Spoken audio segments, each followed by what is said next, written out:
Ele poderia pegar os 8 talentos, escolher o topzera do grupo, o melhor do grupo, pega lá o que cuida de 5, dá logo os 8 para ele, ele resolve. E eu só tenho que prestar conta com um servo. Ele poderia entregar tudo para um servo só, mas o Senhor não entrega tudo para um servo só. Ele pega 5, entrega para um, pega 2, entrega para outro, pega um, entrega para outro. Porque no reino de Deus, Deus nunca faz tudo através de uma pessoa só. No reino de Deus não existe chamado individual. Não existe individualismo. Não existe isto de vida espiritual e ministerial em bolha relacional. No reino de Deus, nós funcionamos como um corpo. E Paulo fala sobre isso. Nem todo mundo é pé, nem todo mundo é mão. Mas para que eu possa com a minha mão pegar um objeto que está naquela porta lá, eu preciso do pé para me levar até lá. Então nós trabalhamos em conjunto. E no reino de Deus, a missão sempre será coletiva. Escute isso aqui, irmão.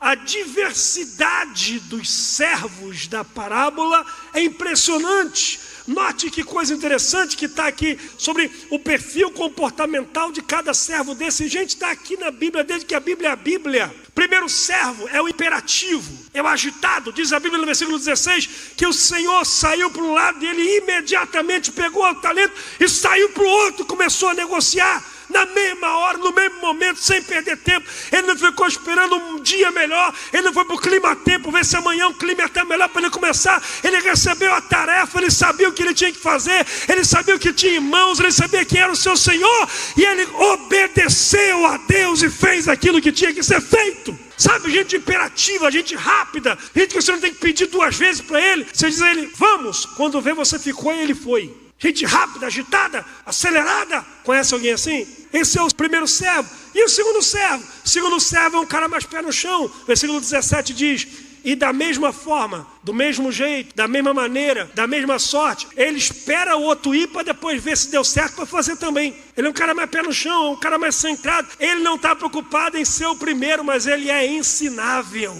Ele modela a atitude do outro. Porque se você quer dar certo, você tem que andar com gente que já deu certo. Se você quer dar certo, você tem que andar com gente que já deu certo. Se você quer ser um bom pastor, ande com o pastor que você quer ser. Quer ser um bom advogado, ande com o advogado que você quer ser. Quer ser um bom pregador, ande com o pregador que você quer ser. Aprenda a modelar a gente que já deu certo. Ele não tem preocupação em ser o primeiro. Não. O segundo servo não. Ele é um cara mais pé no chão, mais centrado. Ele viu que dá certo para ele modelar aquilo. O poder da modelagem.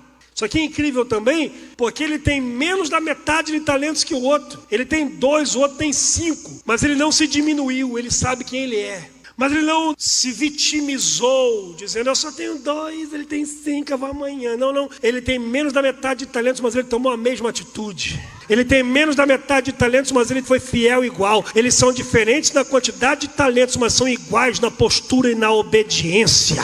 Agora quer ver um detalhe lindo? Olha o que diz o versículo 21. Eis que o seu Senhor lhe disse, bem-estar, servo bom e fiel, sobre o pouco foste fiel, sobre o muito te colocarei. Entra para o gozo do teu Senhor. Bota o 23 agora na tela, por gentileza. O 23 é a mesma coisa do 21. Bem-estar, servo bom e fiel, sobre o pouco foste fiel, sobre o muito te colocarei. Entra para o gozo do teu Senhor. É Ctrl+C, Ctrl+V. O que trouxe 10 talentos. Bem-estar, servo bom e fiel, sobre o pouco foste fiel, sobre o muito te colocarei. Entra para o gozo do teu Senhor. O que trouxe 4 talentos. Bem-estar, servo bom e fiel, sobre o pouco foste fiel, sobre o muito te colocarei. A recompensa é a mesma. A sentença é a mesma. Não tem um lugar VIP na festa para quem trouxe 10 e um lugar ralé para quem trouxe 4. Porque eles são diferentes na quantidade de talentos, mas são iguais na fidelidade. E no reino de Deus não importa o número de pessoas que você atende, não importa quanto que você ganha, não importa o alcance do teu ministério. No reino de Deus, o que importa é a fidelidade de fazer aquilo que Deus te chamou para fazer, no lugar que Ele te chamou para fazer. E aí a recompensa é a mesma. Foi Martin Luther King quem disse, se você varre as ruas para viver, varra-as como Michelangelo pintava, Beethoven compunha e Shakespeare escrevia. Se você varre as ruas para viver, varra-as como Michelangelo pintava, Beethoven compunha e Shakespeare escrevia. Seja o melhor naquilo que você faz. É pipoca que você vende, seja o melhor pipoqueiro de Macaé. É pano de prato que você vende, seja o melhor vendedor de prato dessa cidade. Trabalha de Uber, que o seu carro esteja mais limpo, que o seu atendimento seja o mais educado, que você seja a melhor pessoa naquilo que você faz, porque quem é fiel no pouco é a palavra de Deus que diz: sobre muito Deus o colocará.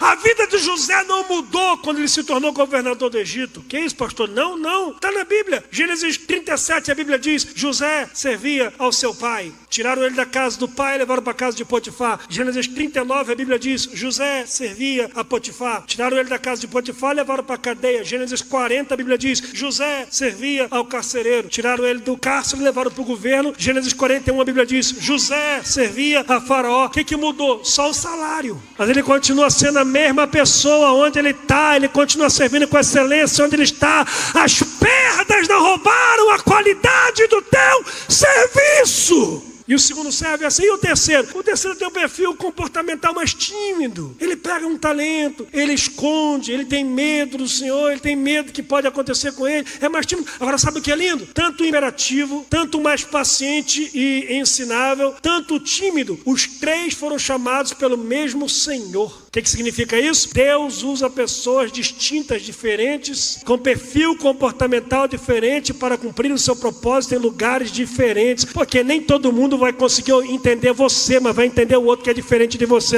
Olha o que diz a palavra de Deus em Atos dos Apóstolos 16:7. Diz que Paulo quis pregar em Bitínia. E a Bíblia diz que o Espírito de Jesus não lhe permitiu ir a Bitínia. Isso me deu uma crise, porque em Marcos 16, Jesus mandou os discípulos irem por todo o mundo pregar o evangelho. Ir por todo o mundo é de Deus ou não é? Só que Paulo quer ir a Bitínia. Paulo não queria ir para Bitínia para pular carnaval. Paulo não queria ir para uma rave em Bitínia. Paulo queria pregar o evangelho. E aí o mesmo Jesus que decide pregar por todo mundo é o mesmo que o Espírito de Jesus vai e diz para Paulo: você não vai para Bitínia. E a Bíblia diz que o Espírito lhe impediu, se impediu porque ele insistiu. E Deus não deixou ele ir. Eu fiquei perguntando por que o Espírito de Deus não deixou o cara pregar o evangelho de Jesus lá em Bitínia. Aí um dia eu encontrei 1 Pedro capítulo 1, versículo 1. Pedro manda saudações à igreja em Bitínia. O que me leva a crer que Paulo não foi, mas Pedro foi. Porque tem lugar que é para Paulo e tem lugar que é para Pedro. E tem lugar que se Pedro for vai arrumar confusão. Não, tem lugar que se Pedro for vai dar tapa na cara dos outros, vai arrancar a orelha dos outros, vai arrumar confusão. Tem que ser Paulo que é mais educado, mais pé no chão. E tem lugar que se Paulo for, o pessoal vai ficar olhando dizendo: não entendi nada não. E é Pedro tem que ir com sangue nos olhos lá e pregar mesmo, e condenar e mandar para o inferno, para que o povo possa ouvir a voz. Você está entendendo, gente? Deus usa pessoas diferentes, com perfil comportamental diferente. Deus vai te usar do jeito que você é, com a voz que você tem, do jeito que Ele te chamou. Você não tem que mudar seu jeito de falar. Deus vai te usar do jeito que você fala. Em Êxodo capítulo 4, uma das justificativas de Moisés foi: eu tenho a minha língua pesada. E aí a resposta de Deus para Moisés é: não é Arão o teu irmão e ele não fala muito bem? Porque aquilo que você não tem, Deus já colocou em alguém que está perto de você. Fica tranquilo.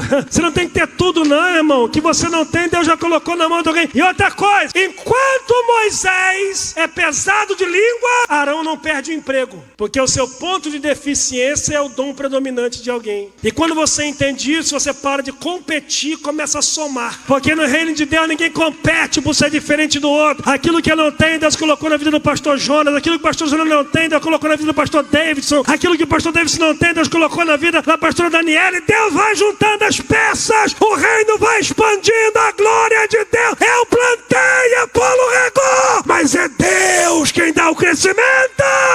E a glória é dele.